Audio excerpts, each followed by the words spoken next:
Hi everyone, I'm Cheryl and welcome to the Sewing Room channel.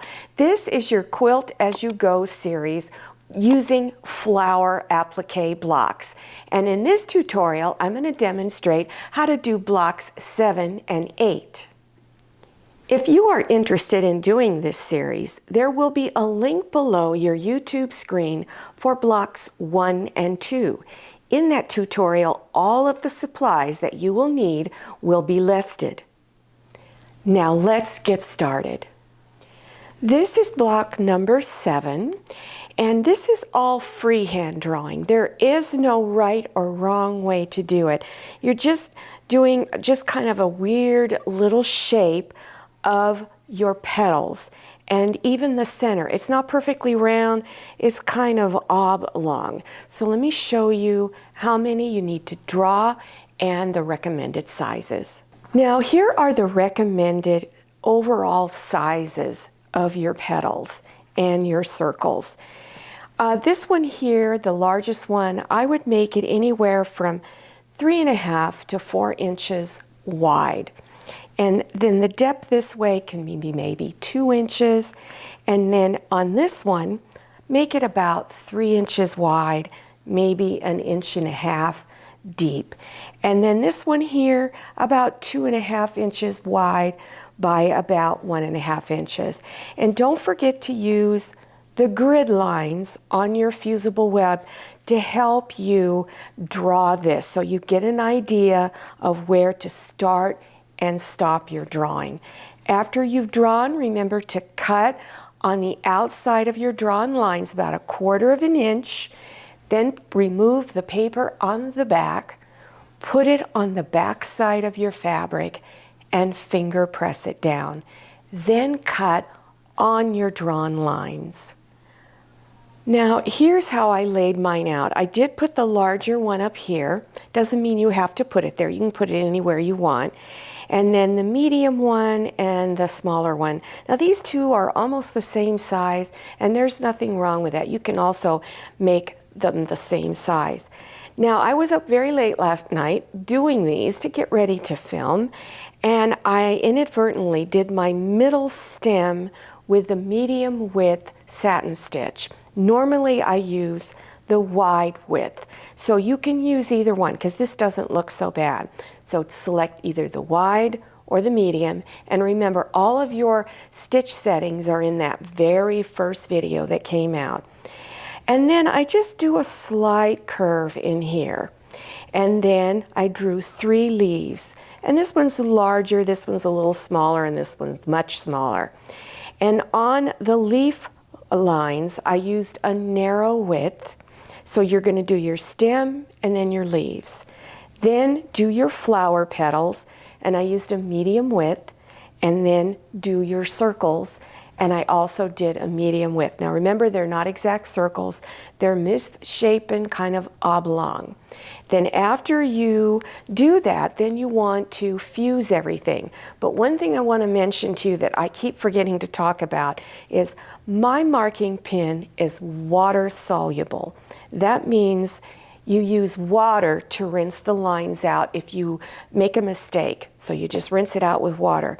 There are heat sensitive marking pens where all you need to do is put a hot iron on it and it disappears. So when you go to do your fusing and you have a heat sensitive marking pen, don't draw your lines until after you fuse these on. And remember to turn it over after you've completed your stitching and remove all of the paper. So after you got everything done, again, go ahead and layer your block. You have your fabric for the back. Here is my pretty side. It's down against your table. You're looking at the back. Then you place your cotton batting, just 1 layer, and then your quilt block. Then just go ahead and place some pins Scatter that around to hold it all together, and then do your quilting stitches. Now, I don't like to quilt over my design. I would rather quilt around it. So in the first video, I talk about a recommended way of doing your quilting stitches, especially if you're a beginner. And all I'm doing is outlining the overall shape. You're going out anywhere from 1/4 inch to 1/2 inch, all the way around your design. This is block number 8, and this one's really simple to draw. I'm using circles, and you can create your own size circles. This one is 3 inch, and these two are 2 inch circles. Now, I like to use the June Taylor templates. You get about 5 different sizes in a pack. You can get them at Joann Fabrics and Crafts. I use them all the time. Some of mine I've had for 25 years, and I use them almost weekly. But if you don't have access to getting these, just take lids from a jar and draw your circles. So again, this is roughly 3 inches, and these are both 2. These are about 1 inch in the center. I drew these just slightly smaller. So again, you can make your circles in the middle any size you want. So again, you're drawing your circles on the blue grid line side of your fusible web sheet. And you can use your lines as a guide that are on here as to how large your circles are. So you're drawing 1 of the larger circle and 2 of the smaller circle. And remember, when you go to cut them out, you're cutting about 1/4 inch on the outside of your drawn lines when you're cutting them out of this paper. Then you remove the paper off the back, the white paper. Then you put it on the back side of your fabric. Then cut out your circles, and you're cutting on the drawn lines. Now here's how I laid mine out. I try to keep it really simple for those of you who are beginners. But remember, you can change it up. You can make it any way you want. Get as creative as you want. So again, I made a mistake of making this center stem on the medium width satin stitch. So you can use either the large width or medium width. Then on your smaller stems, same thing, medium width. I don't recommend the larger width. Then of course your narrow satin stitch on your leaves, and you can draw as many leaves as you like. I did medium around the edge of the flower petals and a medium around the edge of the center square.